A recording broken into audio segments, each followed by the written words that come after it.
E aí, pessoal católico ligado no YouTube.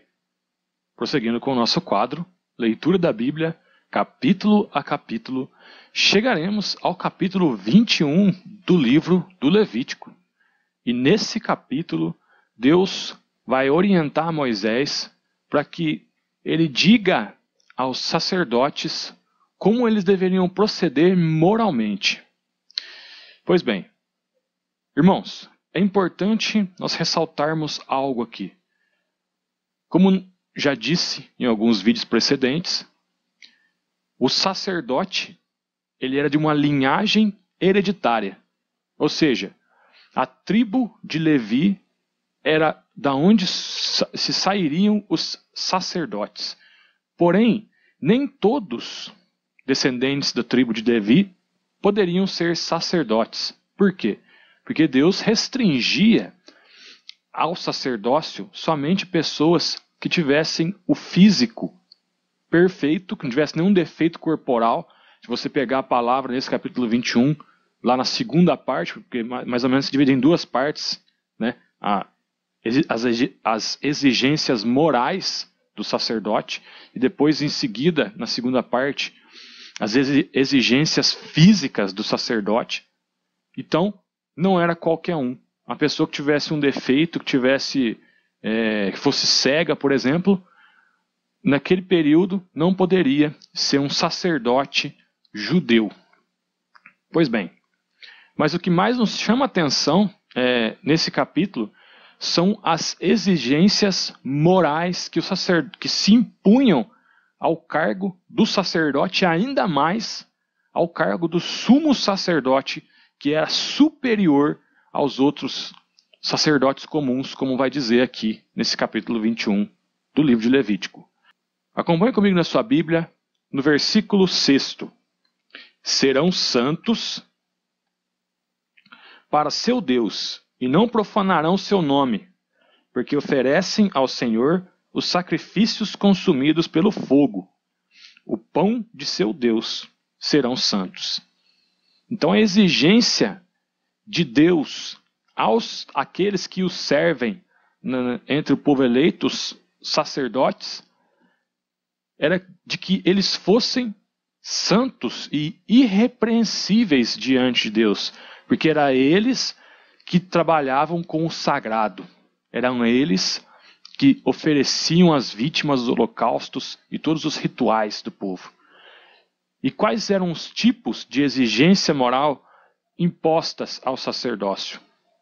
Primeiramente, o sacerdote, diferente de todo o resto do povo comum, né, eles não se contaminavam ao tocar no corpo de um homem ou de uma mulher morta, com exceção de que essa pessoa morta fosse algum membro da sua família, da sua casa.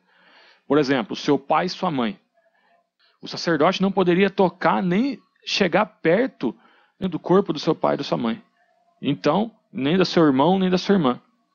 Então, se algum membro da família do sacerdote morresse, ele não poderia se despedir daquela pessoa que veio a falecer. Essa era uma dura pena imposta ao sacerdote. A segunda restrição moral que vai nos dizer no capítulo 21 do Levítico é justamente com quem o sacerdote deveria se casar.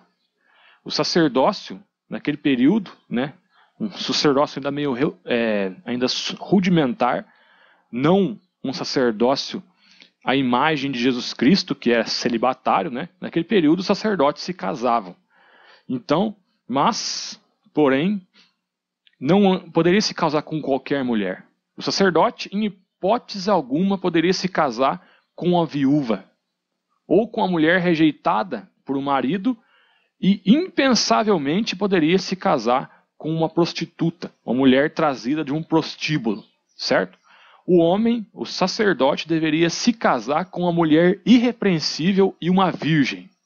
Essas eram as exigências em relação ao casamento de um sacerdote. Mas fora isso, o sumo sacerdote era ainda mais restringido moralmente. O que ele deveria fazer? o sumo sacerdote não poderia se apartar do templo. Ele vivia no templo. Ele se cobria, né, com as suas vestes, ele tinha uma espécie de uma cobertura na cabeça e ele não poderia retirar aquilo. E normalmente, irmãos, o povo judeu, quando se escandalizava com alguma coisa, eles tinham o costume de rasgar suas vestes, né? Quando o profano fosse, quando o sagrado fosse profanado, ele rasgava a blasfêmia, rasgava suas vestes. O sumo sacerdote, ele era impedido moralmente, inclusive, de rasgar suas vestes, mesmo se ele visse algo desse tipo. Então, nós percebemos que o sumo sacerdote é aquele superior, aquele que tem mais responsabilidade entre os sacerdotes comuns. Pois bem, ele era o chefe, um dos chefes, né, do povo eleito. Por isso mesmo, irmão, ele deveria ser irrepreensível diante do seu povo. Deus exigia dos líderes do seu povo, das pessoas que trabalhavam, que ofereciam sacrifício, que trabalhavam com o sagrado, né? Estava ali na vida cotidiana, na presença de Deus todo momento, que eles tivessem uma vida irrepreensível, para que os outros, ao verem naquele sacerdote, eles se espelhassem naqueles sacerdotes, naquela vida de santidade daqueles sacerdotes. Assim, então, irmãos, se conclui o capítulo 21 do livro do Levítico. Fiquem com Deus e até o nosso próximo vídeo.